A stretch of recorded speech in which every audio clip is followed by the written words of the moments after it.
అందరికీ నమస్కారం. రోజుకో పద్యం వేమన శతకం ఈ సిరీస్లో ఈరోజు వేమన పద్యం. చెమటకారునట్టులు శ్రమ పెట్టి దేహంబు గాఢన చేసి కూడు కుడవవలయు తల్లిదండ్రి సొమ్ము తాదింటకారాదు విశ్వదాభిరామ వినురవేమ. దీని అర్థం ఏంటంటే, మనిషి చెమటోడ్చి కష్టపడి తన శరీరాన్ని పనిచేయించి తన ఆహారాన్ని తానే సంపాదించుకోవాలి.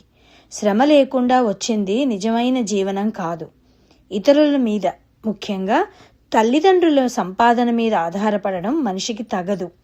తల్లిదండ్రుల సొమ్ము ఎప్పటికీ మనది కాదు.